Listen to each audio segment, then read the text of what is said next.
आज इथे आम्ही स्टेडियमला येतो, तर आम्ही फिरायला एक ऑफिसनंतर फिरायला येतो. पण इथं जे मुलं फुटबॉल खेळतात, इतकं डस्ट निघतं इथून की म्हणजे नाकाला रुमाल लावून आपल्याला फिरावं लागतं. तर यासाठी आम्ही या फुटबॉलवाल्यांना सांगितलं की ज्याच्यावरती पाणी मारत नाही तर पाण्याचं अरेंजमेंट नाही आहे. त्यांचं म्हणणं होतं की ते गोडाफेकवाले हे राहतात, ते गोडा फेकतात, तर त्याच्यामुळे गड्डे होऊन जातात. ते त्यांच्याकडूनसुद्धा धूळ सारी येते. पण हे ओव्हरऑल म्हणजे इथलं जे मॅनेजमेंट आहे, यांनी हे सगळं पाहायला पाहिजे की लोकांसाठी हे सगळं काही आहे, हे खेळाडूंना खेळता आलं पाहिजे, बरोबर आहे.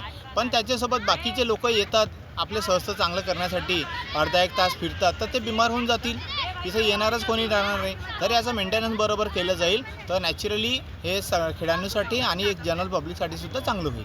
मागील 25 वर्षापासून या स्टेडियमला मी इव्हनिंग वॉकला येतो आणि इथे इतक्यात म्हणजे लहान लहान मुलं ग्राउंडवर खेळतात फुटबॉल, त्याच्यामुळे इतका डस्ट उडत आहे की त्याचा त्रास सिनियर सिटीजन लोकांना होत आहे, पुष्कळ लोकांना होत आहे. तरी याच्यावर योग्य ती कारवाई करण्यात यावी. म्हणजे अगोदर 4-5 वर्षा अगोदर इथे पाणी टाकण्यात येत होतं ग्राउंडवर, आता ते पूर्णतः बंद झालं आहे.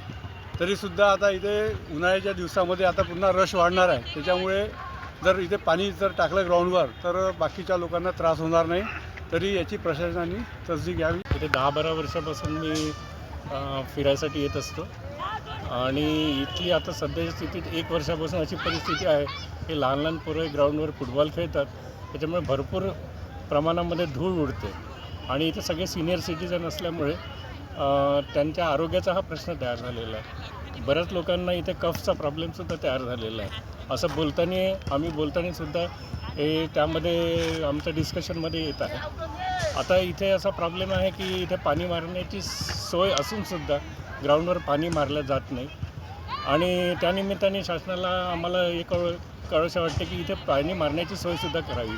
त्याच्यानंतर इथे गोळाफेकवाले जे पोरं आहेत, ते गोळाफेकवाल्या पोरांनासुद्धा एक पर्टिक्युलर जागा देऊन तिथे त्यांची प्रॅक्टिस सुरू करावी. अन्यथा नाही तर बाकी लोकांना त्याच्यापासून इजा होण्याची शक्यता आहे आणि काही लोकांचं असंही कंप्लेंट आहे की काही लहान पोरांना 1-2 जणांना इजाही झालेली आहे.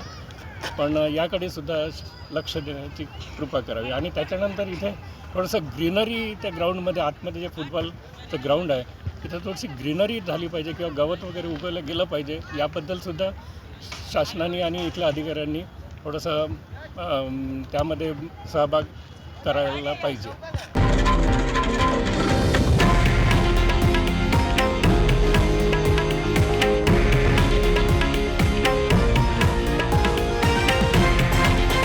हे आहे देशातील नंबर 1 न्यूज नेटवर्क आणि आपण पाहत आहात TV9 मराठी, एकमेव.